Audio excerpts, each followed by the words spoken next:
but it's all good, right? Oh my All goodness, good. I really am disheveled. Maybe not. You look fine. Really? Okay. Yeah. Anyway, hi everybody. It's Mary Nack and Wes Walker with our weekly what? Whatever. With With our our weekly weekly, whatever. yeah, whatever. Um, Actually, I thought we might. Did you get a chance to read Leonard's article about inflation? And I think inflation. No, I saw it this morning, but I was on the phone and didn't get a chance to read through it yet. No, not this morning. From Saturday morning, he talks Oh, um, uh, about how prices are going up and why. And I mean, the bottom line is because there's just not enough inventory, and yeah. On top of being, he also talked about the whoop, you froze there. What? Say it again. You kind of froze for a moment there. What? I said he was also talking about what the housing demand and population and stuff is going to be over the next 20, 40 years, and how it's, we're a long way off from like meeting the demand, but then it's supposed to decline after that. So population decline after that. So he made a joke about like, the thing is all the millennials are at it, getting to an age where they're entering the housing market. But and of course the millennial generation is the largest generation since the baby boomer generation. So they're in. But he's also talking about the future population growth between now and like was 2080 or 2060 or something like that. Like the population growth is going to be soaring worldwide. Oh, right. Yeah, no, he did say that there'd be like in the next 30 years, there'd be almost 8 billion people on the planet. How many people are on the planet now? Like 6 billion? I don't know. Yeah, he said on there it was like 6.1 or something. But yeah, it was a pretty, maybe it was 7, but it was a pretty big jump in that time frame. But then I don't know why this is projected, but that then the population will begin to decline after that. Well, yeah. I suppose it probably always goes through cycles, right? But I don't. Well, not that I mean, when Carl was born, 1977, it was actually a baby bust, the exact opposite of the baby boom. It was a baby bust, and I remember. But I don't think the worldwide population was declining then. No, probably not. Yeah, I don't know. I wonder why. Well, we'd have to research it, I guess, and figure out what's causing it to decline. Call Leonard. Get Leonard on the Zoom call. We'd probably do it actually if we asked him, right? You think he would? He probably would. I mean, with enough advance notice, like maybe 6 months from now. He worked it into his crazy schedule, yeah. Right, yeah. But anyway, so bottom line, I mean, there's not enough housing, there's not enough inventory, low interest rates, and so that's driving prices up, but also because of the logistic, the supply chain, the logistics supply chain is driving prices up. I know that a couple of my fix and flip guys are really crying about how much prices have gone up for just raw materials. So although I haven't researched it too much, but I think either in that email or one of Leonard's other emails, he was talking about there was a big increase in the shipping containers being unloaded and the West Coast harbors and stuff. So it was like up like 26 or 27% or something. So it sounds like that may be reversing or coming back around, that or at least declining, that the supply chain stuff could be easing up. So that's good. We should probably mention who Leonard is. Who's Leonard? We keep talking about this guy by the name of Leonard. Our guru. What? Is that our guru? Our guru. Leonard is actually a Compass broker, one of the founding Compass Brokers, one of the founders from New York City.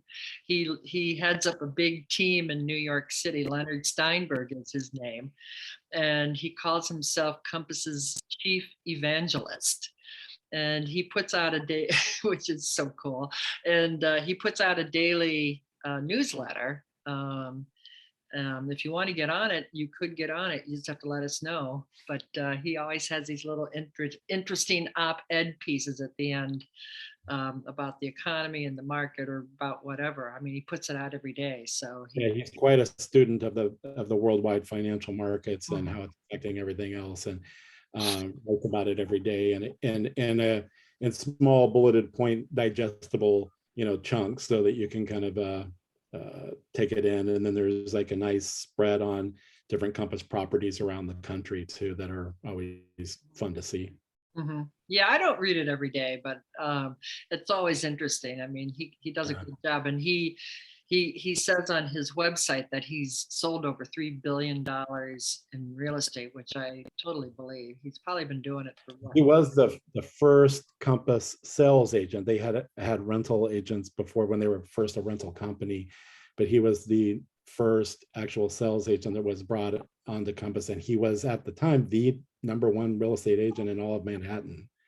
So yeah, he has I don't know how large his team is. Do you know how large his team is? No, but I know that they're all over the area now, not only the boroughs, but the Hamptons and Connecticut, Westchester County, all of that, the whole kind of New York region.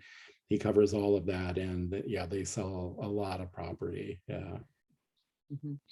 But generally speaking, I just came in from having coffee with a potential new client and a buyer, an investor. And as I told her, this is the time of year between Thanksgiving and New Year's that we always consider to be investor season. So even though prices are going up and there's a shortage of inventory, there's always deals to be had out there. She's trying to decide if she wants to do a fix and flip, which I think is could be a little difficult right now, given the prices of things going up. But interest rates are starting to climb too. So I think we're good. I think we're in for another very brisk spring market like we had last spring. Yeah. I think it's going to be a repeat of that, honestly. I know that I'm in conversation with probably 4 or 5 sellers right now who are waiting till after the first of the year to come on the market. But there are things that are coming on the market even now. Well, you just came on with a $6 million. You're a $6 million man who with a $6 million listing. I'm a 5.8, so I'm not quite there yet. So I'm just a $5.8 million man. Yeah, you just put that on the market this morning, right? I mean, the MLS, but you've been working on it for a long time. Yeah, it's still not active. Probably this afternoon, actually. But yeah, it's quite a house. It's a Lincoln Park like family compound. Basically, it's 11,000 square feet of interior space with 8, 9, 10 bedrooms, depending on what you count. 2 or 3 private offices. A sport court, 5,000 square feet of outdoor entertaining spaces. It's quite the house, and completely custom done about 9 years ago. So yeah, really nice place. Yeah, beautiful. And we're doing a broker's open there on Thursday. I was there last week. I took a look at it, and actually Dennis Rodkin had featured it on his weekly real estate update too. So if you read it was the house, the featured home for the week, for the before it hits the market version that Dennis Rodkin does for Cranes. And he had it on WGN too, which I didn't even realize he did that. But on Friday, I didn't know that either. He repeats his podcast on WGN. Well, I don't know if it was repeated the podcast. I had the seller and Collister and stuff contact said, yeah, it was just on WGN. He was on WGN. So I don't know if it was a repeat of the podcast or if he does a different sort of segment on WGN, but brought it up in that one too. So you mean on the radio, WGN radio, you mean? I'm assuming I I don't thought they think meant I don't think there WGN, but is maybe it was WGN me. TV anymore. I think WGN TV is went bye-bye. I don't think there is a TV station anymore, WGN. Or maybe, Oh, I didn't even, really? I didn't know that. yeah, I thought it was well, we are so out of touch, right? I don't follow either one of those, so I don't, I don't really know. No, And well, I'm no, thinking, no. I'm well because remember they were going to 24-hour news station like CNN, and they were going to carry but now it's called News Nation. Well, I don't know. Well, I'd have to look into it, but I don't think there is a WGN TV anymore. I think it's gone, and they rebranded it. It was sold, and they rebranded it, and it's now called it's now 24-hour news, and it's called, I think it's called News Nation now. okay, Yeah. that's interesting because so I didn't grow up here. I grew up in Oklahoma, but that WGN was such a, it seems like Chicagoans held such a place in their heart for it, growing up Well, and the thing about it, Bozo they and all the called it stuff. We didn't have that. they call it was called a super station because it was one of the stations that and there was another one out of but it was one of the stations that all the cable networks picked up, the cable Eventually, yeah. providers. By the Mhm. time it was picked, by the time it was syndicated like that, though, like it was past the time of the Bozo Show and a lot of those things that Chicagoans my age or older had such an affinity for. So I never saw a lot of those TV shows that they grew up with. But I can imagine that, yeah, if I was a native Chicagoan, 35 years, I guess doesn't count, but if I was a native Chicagoan, that yeah, that would be pretty Well, disappointing. well, you still go home to Oklahoma. You still consider yourself an Okie. Yeah, Yep. yeah, at least a former Okie. Yeah. Well, I mean, you go home for the holidays. You go back to Oakland. I mean, your mom is still there, so Yeah, yeah. home is where your mom is, right?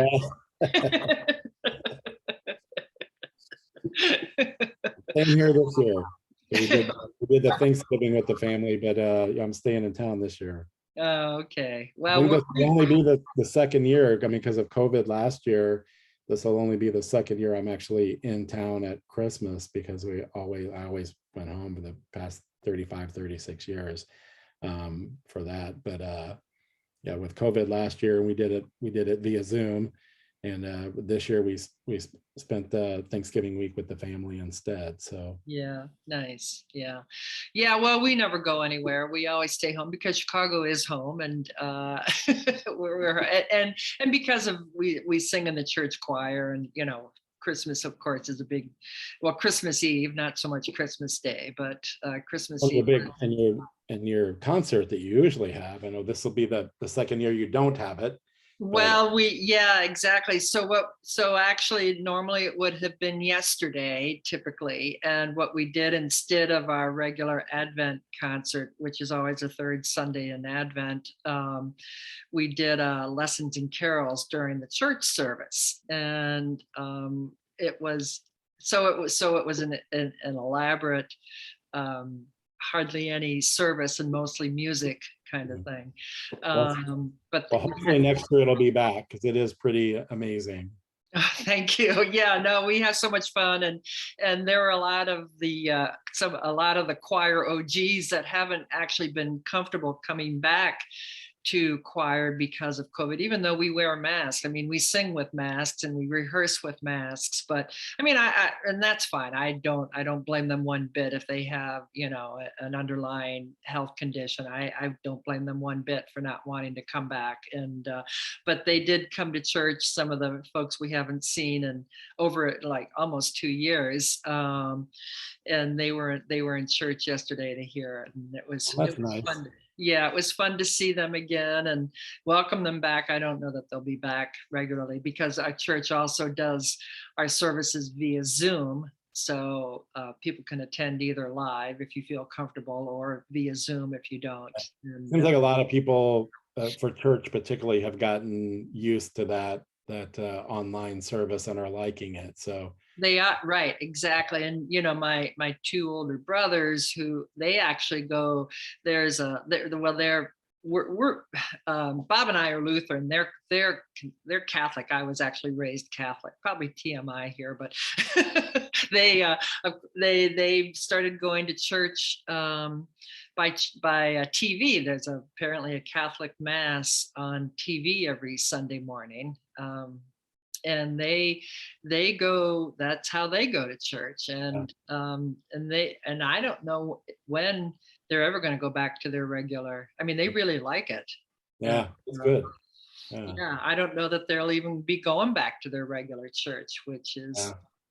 you know, and I don't blame them. You know, it's way more convenient and more comfortable and all that And good. especially at, their ages too, it makes a difference, Yeah, yeah, yeah.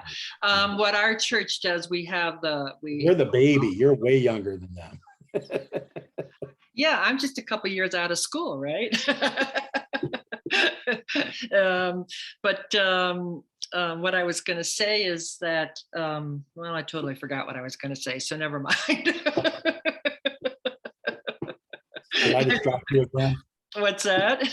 I distract you again?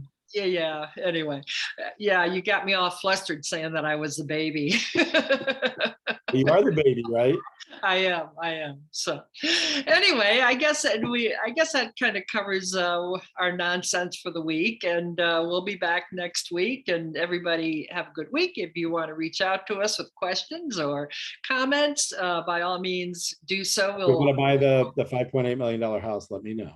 Oh yeah, if you want to see the $5.8 million house, a Thursday night we are doing a happy hour thing with my son, the mixologist, actually helped with a specific special cocktail, cherry. And I must say, I helped him with the R&D on it, and it's delicious. It's a cherry cardamom. Mostly with the R. Yeah, I definitely helped with the R for sure. Yeah, exactly. It's called, we're calling it a cherry cardamom Manhattan. And just the name of it, doesn't it sound delicious? And on that note, On that note, have a good week, and we'll see you next week. Bye for now. bye.